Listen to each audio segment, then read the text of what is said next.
Hello everyone, this is Andrew. Welcome to Keen on America.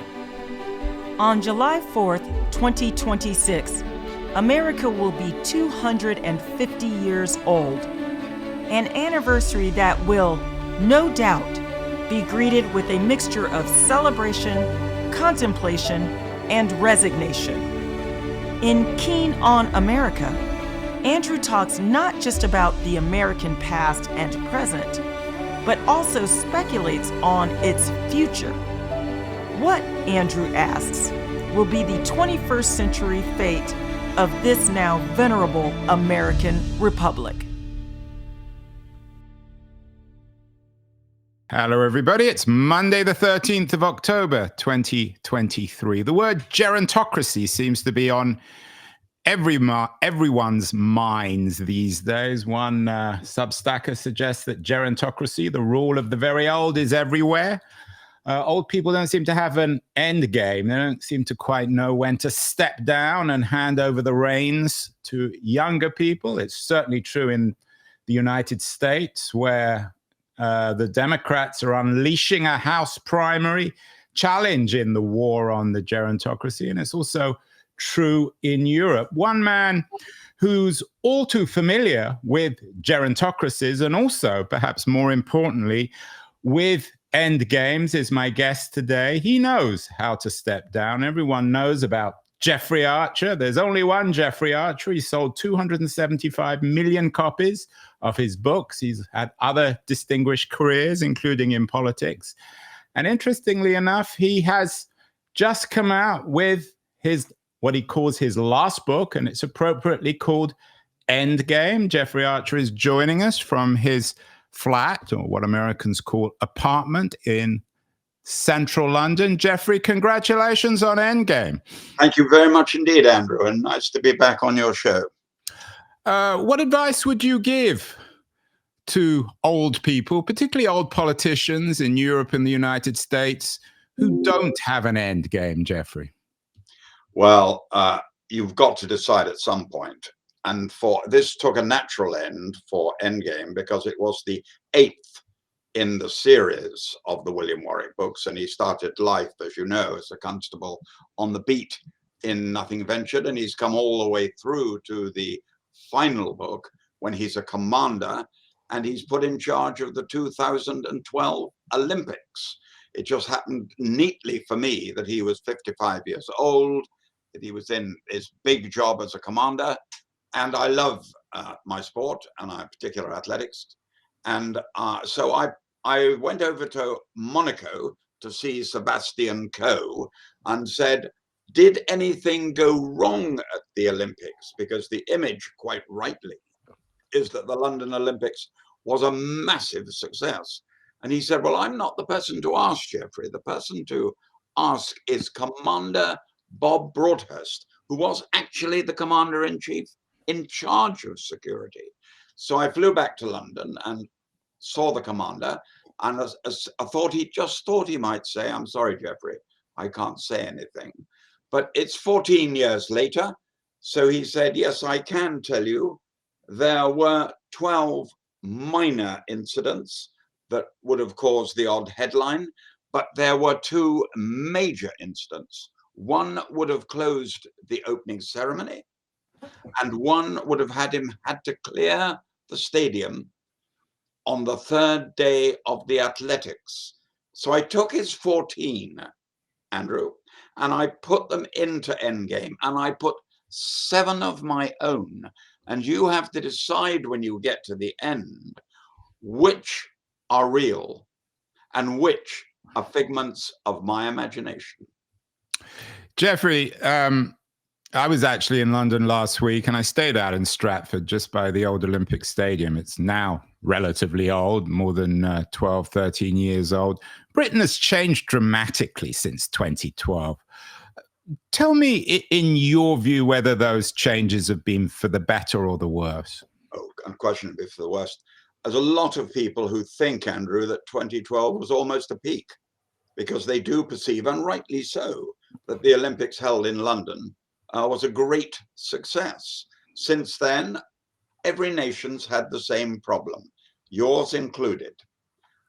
We were meant to work until 65, collect a gold watch, retire, and conveniently die at 70. In Japan last year, they announced that they had over 8,000 people who were over 100 years old. And you've got to think of how many are at 99, 98, 97. You can't, if you retire at 65 and live to 100.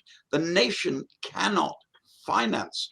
So countries like Britain, France, Italy, Germany are close to bankruptcy.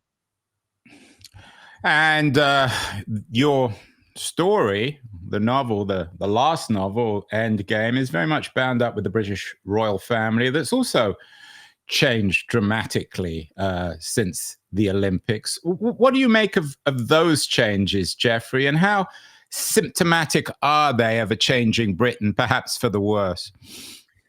Well, I think you have to face the fact, Andrew, that we did have a truly remarkable monarch who devoted her entire life, and a very long life, to the job of being the monarch. And so Elizabeth II, pretty well everyone was the only monarch they could remember, the only person they could remember as the head of state. And I think you saw at her funeral how the British people felt about her. And King Charles is doing a fantastic job, but it's changed. If you talk to the young, they're not as interested in royalty as my generation. And I understand that fully. We're moving in a different world now with Google and Facebook and TikTok and all the other things. The world has changed. And of course, the royal family will have to change with it. The world has indeed changed, especially in the United Kingdom. You began your career as a young whiz within the British Conservative Party. Of course, you are famously, or you were famously, very close to Mrs. Thatcher. Are you astonished, Geoffrey, by what seems to be not just the decline, perhaps even the end game of the British Conservative Party? Oh, it's horrifying. Having had, as you kindly pointed out, the privilege of serving Margaret Thatcher for 11 years and then remaining a close friend, because my wife was a chemist, Margaret was a chemist. My wife was at Somerville College, Margaret was at Somerville College. I had the politics, so we were very close to her. And to have had 5 leaders in 6 years is staggering. She'd never believe it. I served 2 prime ministers, Margaret Thatcher and John Major, for 17 years. It's unbelievable we've had 5 in 5 years. So yes, the world has changed. And one of the reasons, Andrew, which won't surprise you, is it's not very attractive to go into politics. It's not a world that attracts the very finest people, I'm afraid, and that's a great loss to any country. You've given some very interesting interviews recently about Nigel Farage, the head of Reform. I mean, one of the interviews you gave suggested that you'd given some advice to David Cameron to put him in the Lords to essentially muzzle him. What do you make of Farage? Well, he's the best mob orator I've ever come across in all my life. I mean, Michael Foot was good, Wedgwood Ben was good, but, Powell was good. But he's the best mob orator I've ever come across. And you point out that 10 years ago I said, and it got in all the papers, that, but mind you, to be fair, Andrew, he was on 0%. Farage was on 0% when I saw the Prime Minister and said, look, he's trouble. He won't disappear. If you put him in the House of Lords and he becomes Lord Farage, you'll have killed him. He will love it. He'll love being a Lord, and he'll just disappear. The Prime Minister, quite rightly, saw that he was on 0%, and we charge on, and now we have him leading the polls. And at the moment, they're saying he would be only 30 seats short of forming a government at the next election. What kind of Prime Minister do you think he'd make? Cameron.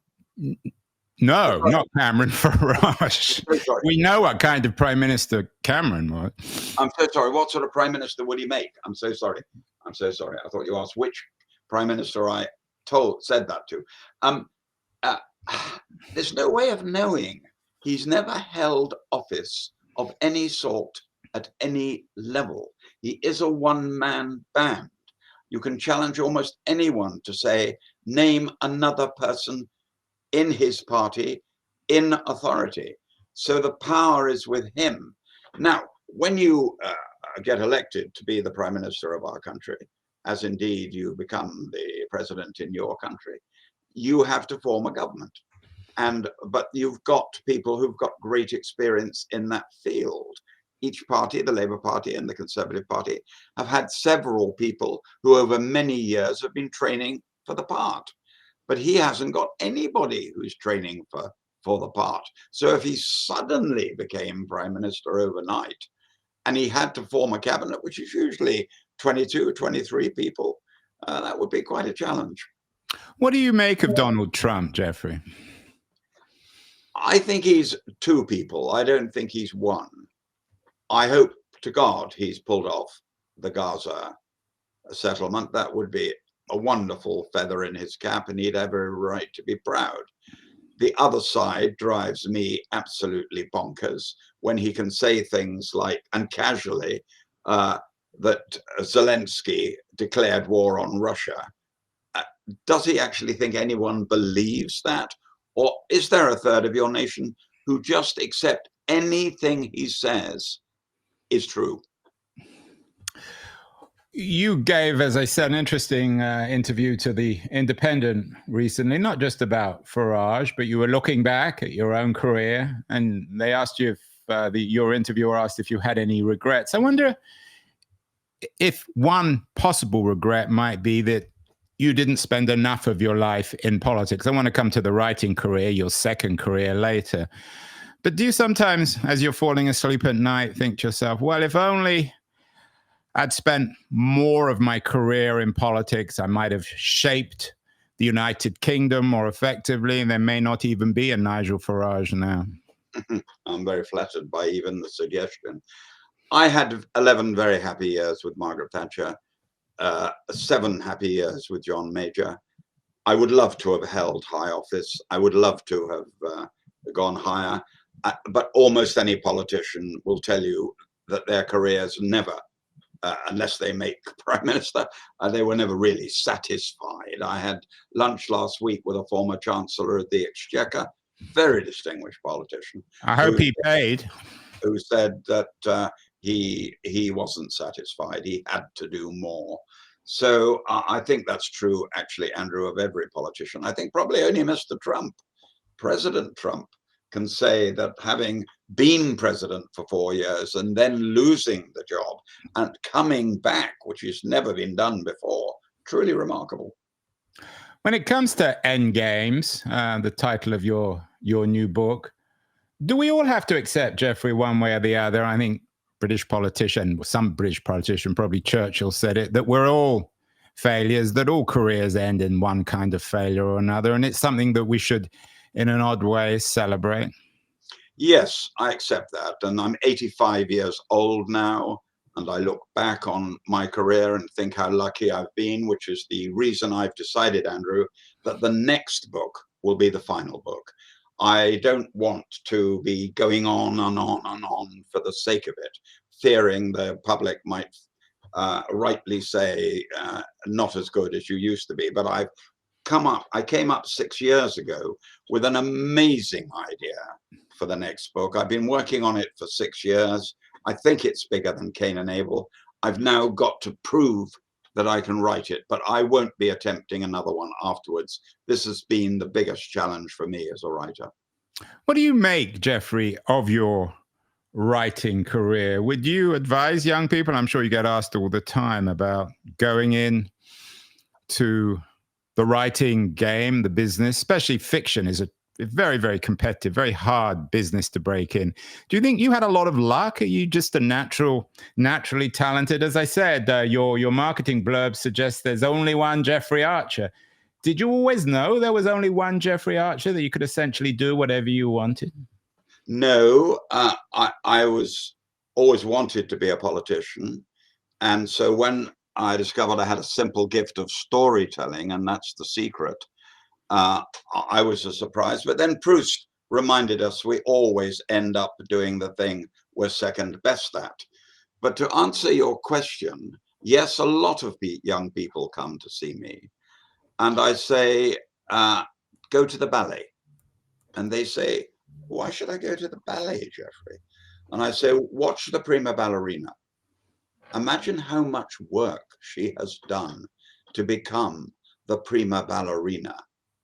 And then look at the girls behind her who are on the stage, and imagine how many hours they've spent just making sure they're on the stage. And then think about the thousands of people who would love to be on the stage, who never make it. The figures are frightening, Andrew. You semi-hinted at them. There's 1,000 books sent to publishers every week, and only one gets published. There's 1,000 books that get published every week, and only one makes it onto the bestsellers list. There's 1,000 books that make it onto the bestsellers list, and only one that gets the number one. You are quite right. It has never been tougher. And is artificial intelligence going to change all that? Will there be a future for writers? Will there be another Jeffrey Archer? Isn't that frightening? The thought that they might just pump in my 30 novels and say, give us another one. I am told that's not possible at the moment, but I'm told in 5 years' time, almost anything can happen. I'm only glad that the arc I had, which is 50 years next year, that didn't arise, so it hasn't affected me. You are right, Andrew. It might well affect the next generation. You've written many books, Jeffrey, many books. Everyone's read a Jeffrey Archer book. I'm guessing that Google or OpenAI can feed all your books into an algorithm and come up with a style. I'm sure they've already done it, or someone's thinking about doing it. As an author, this seems, for better or worse, to be unavoidable. But what should you get back? Should you be paid to have the Jeffrey Archer corpus fed into OpenAI or Anthropic or Gemini? I've discussed it with my children, one of them who plays a great role in the film side of my books, and made it very clear that isn't what I want. I want to have left the books, leave it at that, and I don't want them to be bringing books out after I've gone, saying this is a Jeffrey Archer book. I think that's a cop-out, and I want nothing to do with it. So I repeat, Andrew, I've been very privileged, very lucky, and the arc of the 50 years may have absolutely suited me ideally. It's interesting you talk about your children. Another very distinguished British novelist, 20th century novelist, John le Carré, after he died, his son brought out a le Carré style book featuring Carla and George Smiley and so on and so forth. It didn't pretend to be le Carré, but I think le Carré was comfortable with that idea. Could you imagine passing your mantle on, perhaps to one of your children or perhaps an admirer? Another Jeffrey Archer book, so there will be no end game. There'll be a new start after your particular end game. It's interesting, when that happened, the Times wrote a very serious article about they didn't think this was a good idea, that parents should pass on to their children. The le Carrés have not been the only example, because there have been 3 or 4, Wilbur Smith, Dick Francis, there have been 3 or 4 who have done this, and the figures drop very quickly, because what you hit on, Andrew, is they have to be the same quality. You mentioned Proust earlier. I suppose, Jeffrey, many people compare you with Proust. Oh, no one compares me with Proust. I was saying that he said we always end up doing the thing we're second best at. Yeah, I'm joking here, but do you consider yourself a serious novelist? Your books are very readable, but some people might suggest that they're airline fodder, the kind of thing you might read when you're sitting on a beach. How serious is your writing? The Washington Post, which is not a paper to be underestimated, when I wrote Prisoner of Birth, said Britain has found the new Alexander Dumas. I rushed to my publisher and said, I want Britain has found the new Alexander Dumas on the front of every cover. And they said, no, we'll go with another winner, Larry King. So I think a part of the problem that you've just raised, Andrew, is that people who've read my books don't say that. My critics recently have been very, very flattering. And yes, I did suffer that at the beginning. And frankly, Andrew, storytellers suffer it. If you're a great writer and nobody reads you, you get wonderful crits. The sin is to dare to sell a lot of copies. It's interesting you bring up Alexander Dumas. One of his great admirers was Ayn Rand, who was one of the 20th century's greatest selling novelists. I'm not sure everyone would agree that she's one of the greatest novelists. Of course, an extremely polemical one with her own view of the market and of freedom. Is there a Randian quality to your work? In other words, given that you began in politics and you have very clear ideas on what freedom is, what the market is, what democracy is, do you see yourself as a political writer in the way that Rand was a political novelist? I think you've hit on something that can't be avoided, that we all have to do what we have a knowledge of. So my love of politics, my love of art, and my knowledge of, as a charity fundraiser, in being an auctioneer, creeps into every book. And I always say to young people when they come to see me, write about what you know about. Then the reader will go, wow, they know all about that. Don't do a horror story because they're in fashion. Don't do a sex story because they're in fashion. Don't do drugs because you think that will interest people. Do your own thing and the public will decide.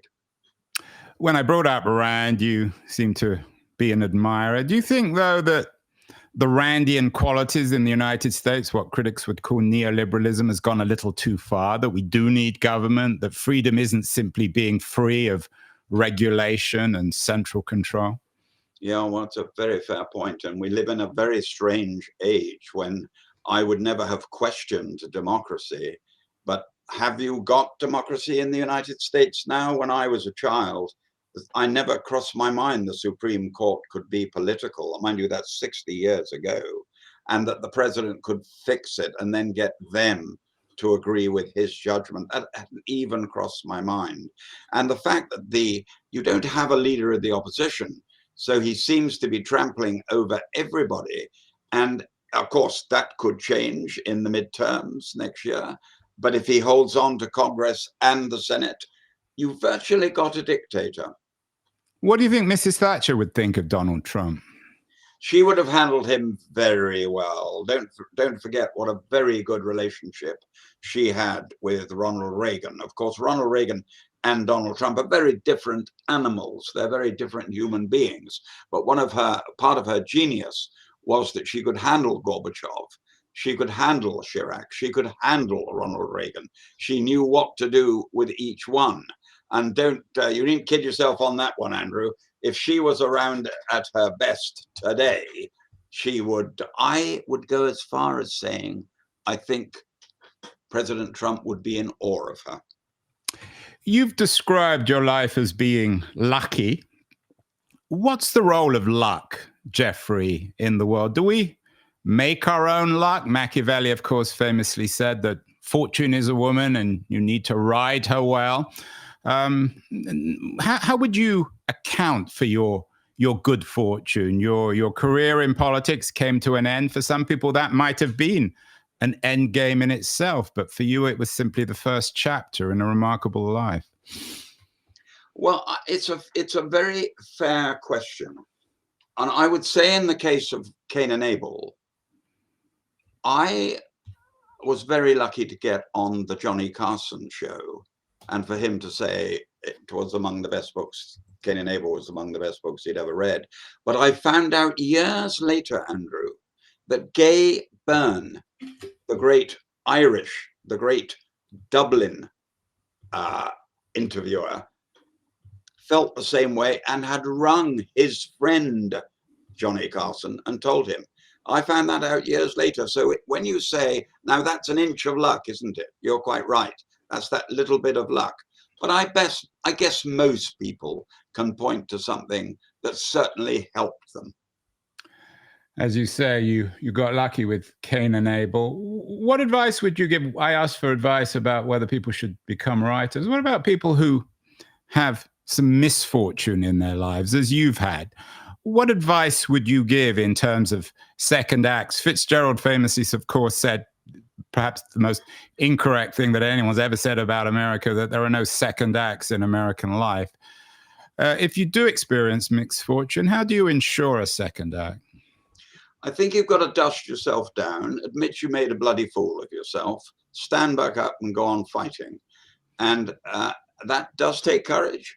I got lucky in having a remarkable wife in Mary, a very strong family, and something equally important, very strong friends who remained loyal, not least the public, Andrew, who went on buying me.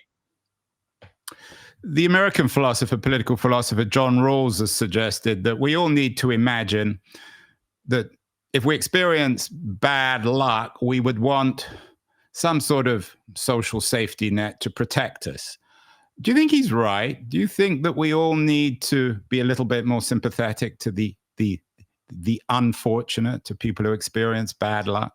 Oh, yes, ironically, this week, I've had a friend who's been sacked from a major job, and I've had a man who's died very young, leaving a wife and children.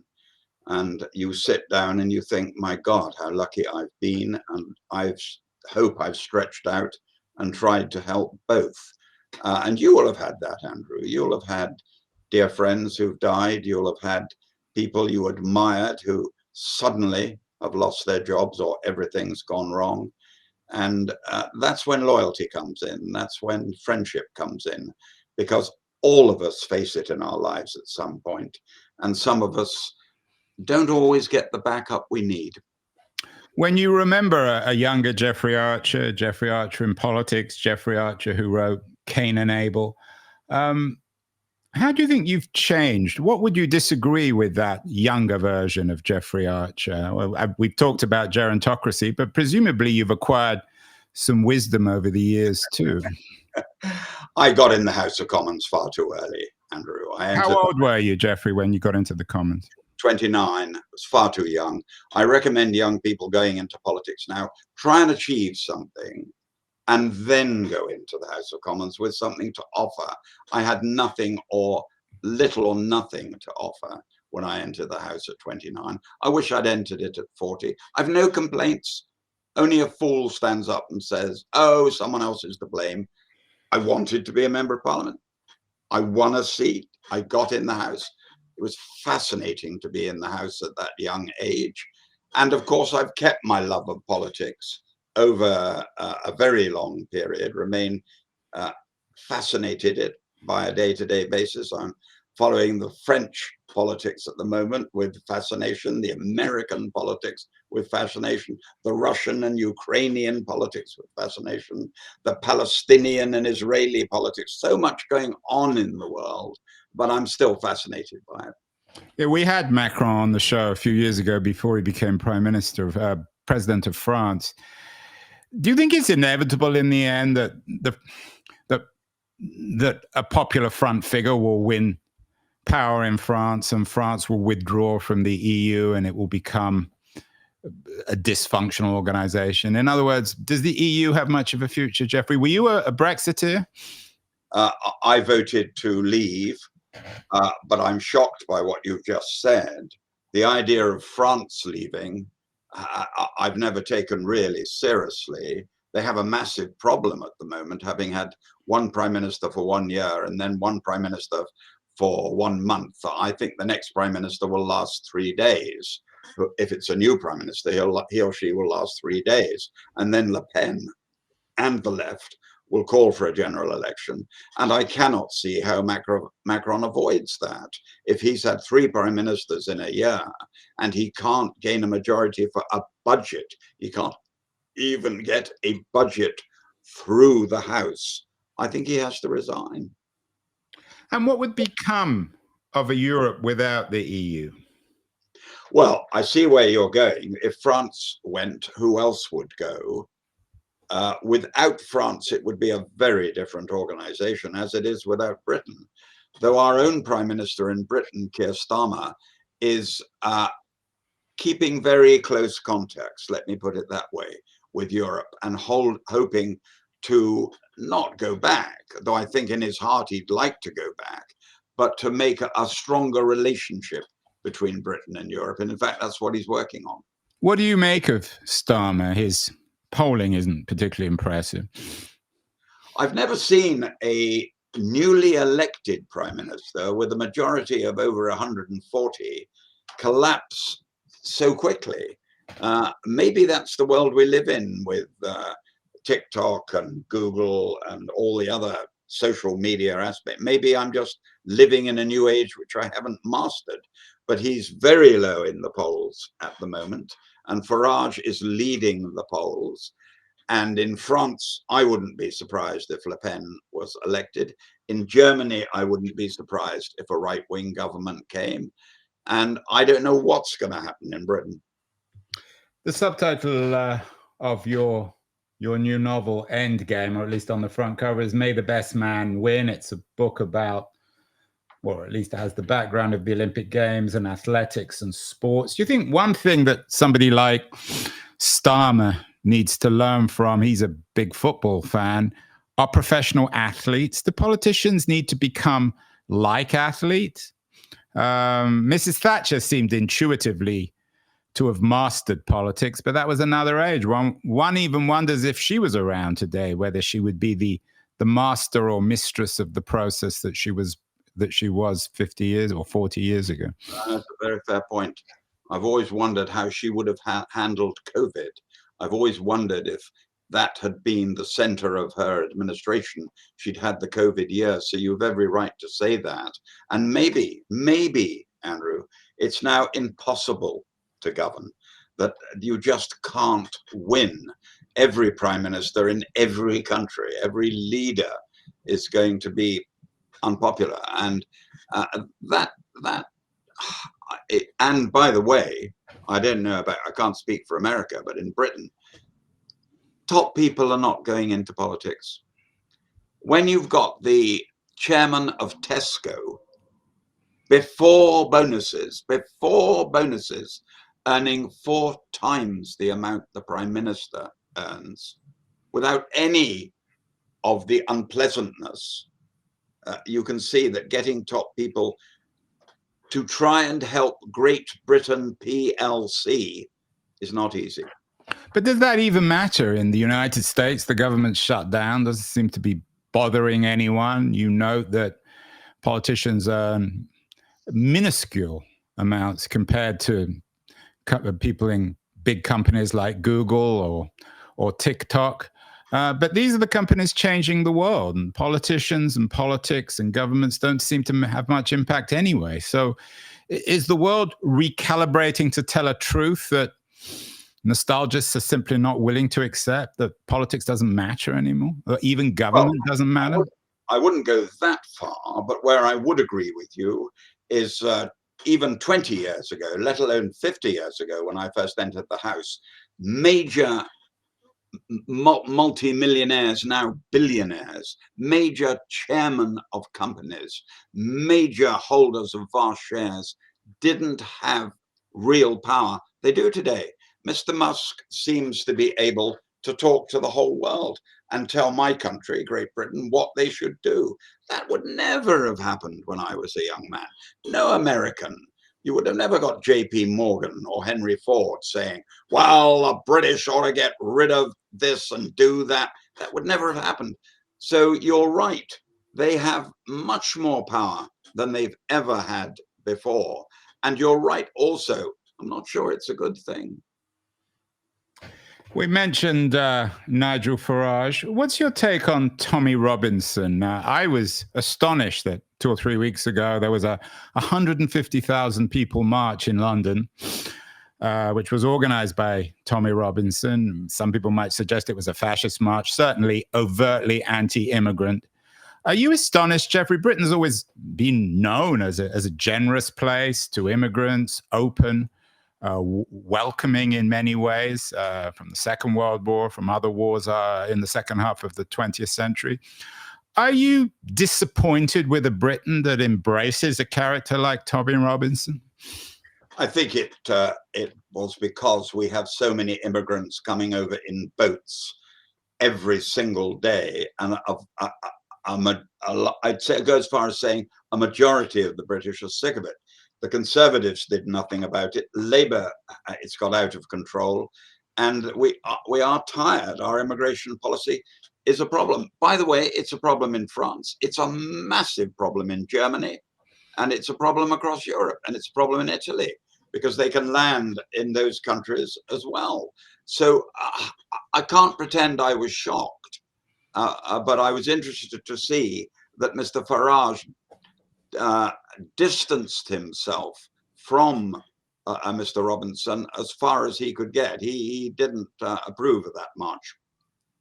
But are you personally offended by a character like Robinson, who is so overtly hostile to people who have had, we talked about bad luck earlier, Jeffrey. A lot of the people in those boats are people who haven't had the good luck that you or I or many other English people have had. Awkward one, that, because at the end, I do believe in democracy. I do believe in the right for any man and woman to stand up and say what they want to say. And I believe that a decent, civilized country can handle that and take it within its stride. I'd be sorry to see us going against that philosophy. Therein lies dictatorship. Therein lies what's happening in Russia and China. And I wouldn't want to go down that road. Well, let's end with post-Endgame. The new book is out, but you said you got one final book, Jeffrey. When's it going to come out? Do you have any idea? I think it'll come out about a year today, so I'll be very happy to come and see you again, Andrew. I'm very excited about it. It's on its 17th draft. That's how much work I've been doing. And I still have, I think, 3 drafts to do, and I'm hoping that it'll be finished by Christmas and finally handed in which case it'll be published around September, October next year. Any clues on what it's about? Small clue. I was reading a brilliant historical non-fiction book on World War II, and I discovered that on September the 15th, 1941, the war could have ended. That could have been the last day of the war. But it didn't, because Hitler changed his mind 3 times, and Churchill was very aware that he changed his mind 3 times. But it could have ended that day. It's been well covered by distinguished historians. It's never, which I can't understand, never been touched by a novelist. And I've never been more excited about a story. I actually do believe it's bigger than Cain and Abel. So is that a decision not to invade Russia? No. You're halfway there, Andrew. Clever you. Well, get me the other half, Jeffrey. If historians have written about it, it's probably no secret. Oh, no, it's no secret. But what happened in the real world, Andrew, is we went to September the 16th, and then we had another 4 years of war. And so it got buried in a way, because it never happened. It got buried. And we moved right on to 1945. And by then, so much had happened. It became simply a part of history. What I think after my research is war could have ended on September the 15th, 1941. Well, that's a wonderful idea. Jeffrey, will definitely get you back on the show. Final question. We had a distinguished, another British historian actually on the show a year ago, who argued that the Second World War still hasn't ended, that we're still living in the aftermath, the final or maybe penultimate chapter of the Second World War, with Ukraine, with the Jewish question still in Israel. Do you think that the Second World War has ended? Maybe your final book, which is revisiting September the 15th, 1941, suggests that even in Jeffrey Archer's mind, World War II hasn't ended. I'm really aware that those poor young people in the Ukraine, poor young people in Palestine or Israel who are sacrificing their lives. It could have been Britain. You're quite right. It could have been Britain. in the 1940s. We're, in a way, although we're involved, you're quite right to suggest we're involved, we are at the moment onlookers, and it's a pretty frightening sight. Well, I'm thrilled that Jeffrey Archer is not yet finally at his end game. His new book is called Endgame, and it's the final the final segment in the William Warwick novels. But he's got one more book in the works. He's on, what do you say, Jeffrey, the 13th draft or the 15th? I'm on the 17th draft at the moment. I hope you're not using OpenAI on all this. I don't touch it. Certainly not. Well, Jeffrey, we'll get you back on the show. Congratulations on the new book, Endgame, and I'm really excited about the final Endgame, your final novel. We'll get you back on when it comes out in the next year or two. Thank you so much. That's very kind, Andrew. Thank you, and I look forward to coming back.